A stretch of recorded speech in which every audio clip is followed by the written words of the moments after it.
Գալի ասում են կարող է ուզում ես դատավոր դառնաս։ Սա պատկերն է ձեր վարած սխալ ու տապալված քաղաքականության։ Շնորհակալություն։ Շնորհակալություն Տիգրան Աբրահամյան, նախապատրաստվի Անդրանիկ Գևորգյանը։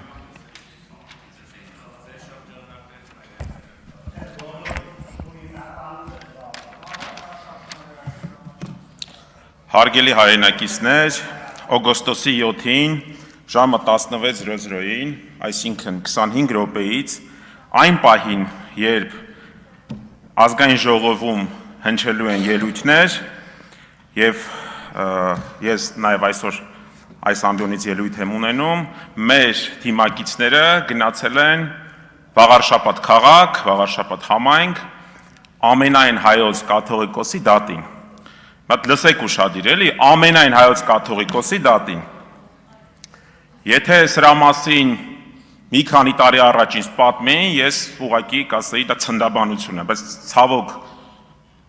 այսօր ունենք այս խայտառակ ամոթալի վիճակը։ Սա միայն մեկ անհատի, անգամ միայն հոգևոր առաջնորդի դատավարություն չէ։ Սա դատավարություն է մեր հազարամյա պատմության, մեր ազգային ինքնության եւ հայ առաքելական Սուրբ եկեղեցու դեմ։ Այսօր մենք ականատեսն ենք լինում մի շղթայի,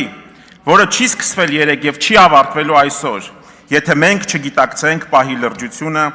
եւ վտանգի ծավալները։ Հոգեվորականների դեմ իրականացվող հետապնդումների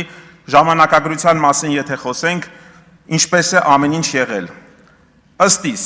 այս արշավը ծրագրված եւ փուլային բնույթ է կրում։ Ամեն ինչ սկսվեց եկեղեցական ինստիտուտի հեղինակազրկմանն ուղված հանրային հայտարարություններից եւ քարոզչական հայտարարություններից։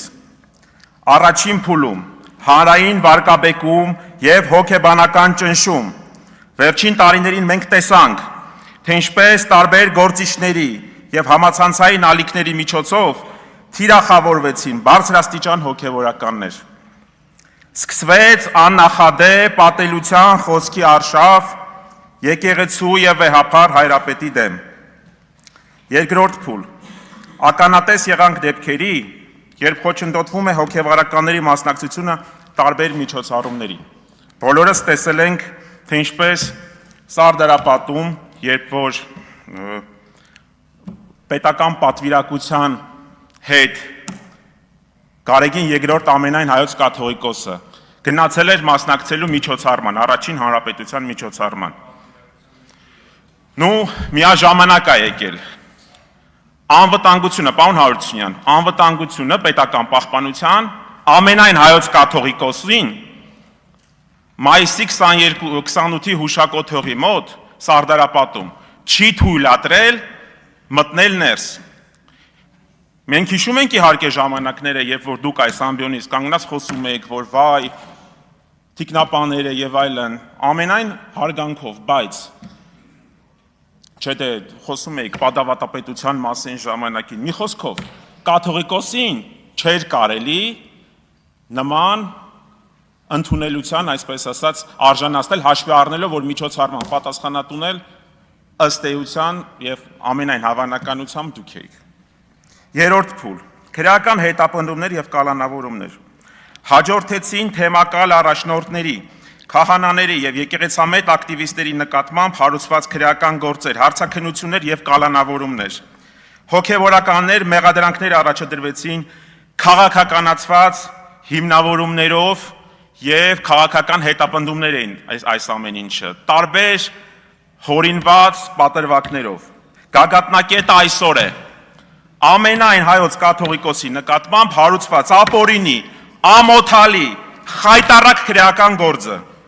Սա բացահայտ փորձ է թույլատնելու մեր ազգային դիմադրողականությունը։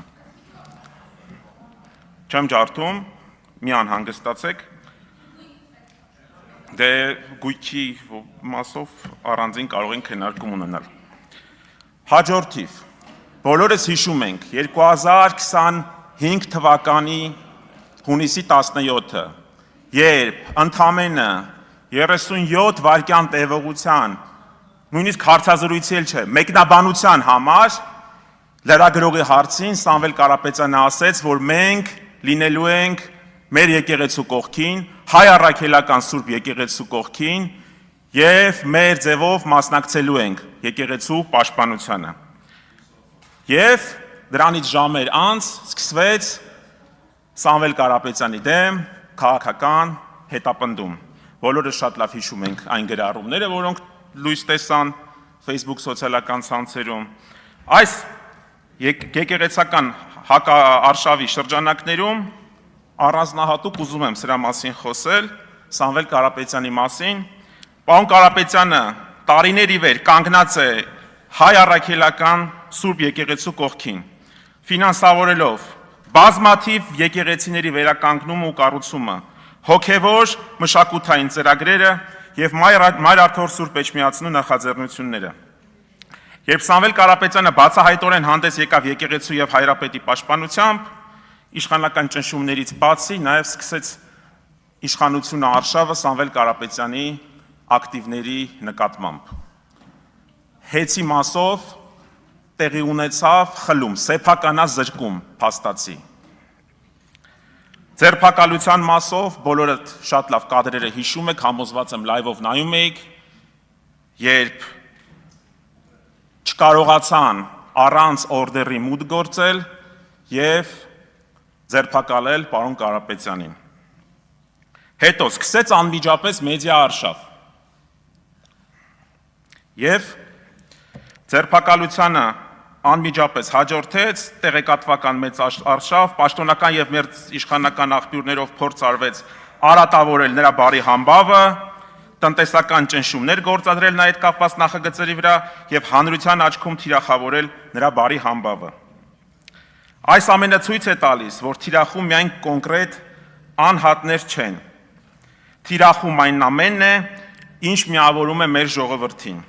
տալիս է նրան ազգային ինքնագիտակցություն եւ դիմադրելու ուժ։ Հարգելի հայրենակիցներ, այսօր Վաղարշապատի դատարանում դատում են մեր ազգային արժանապատվության ապագան։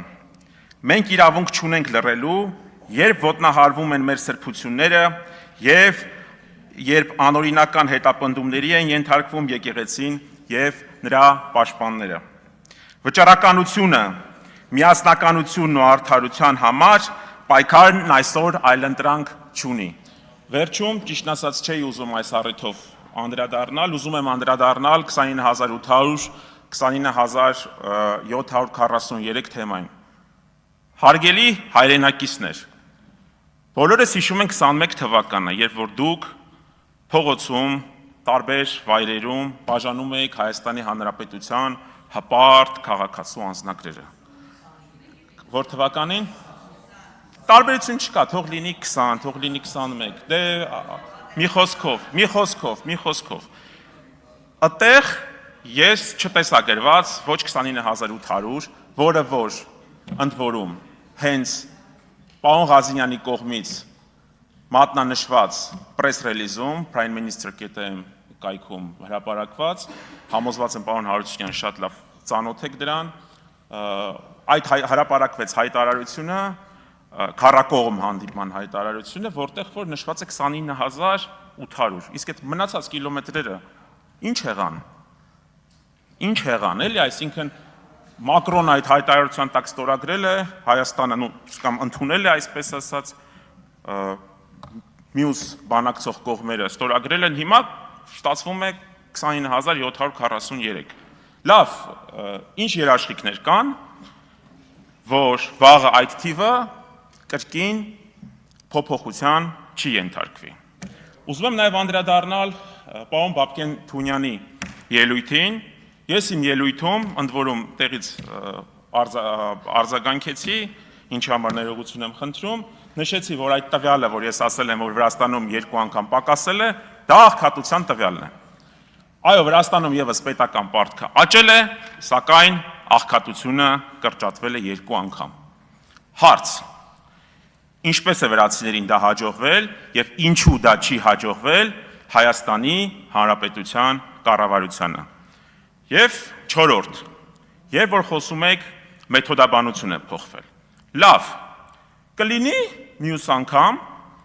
ներկայացնեք հին մեթոդաբանությամբ ինչքան կլինեին աղքատության թվերը։ եւ ինչ է պետք անել, որ գոնե մի քանի տարի հետո մենք Վրաստանի դինամիկան ունենանք։ Շնորհակալ եմ, հաջողություն։ Անդրանիկ Գևորգյան, նախապատրաստվի Արման Ավչյանը։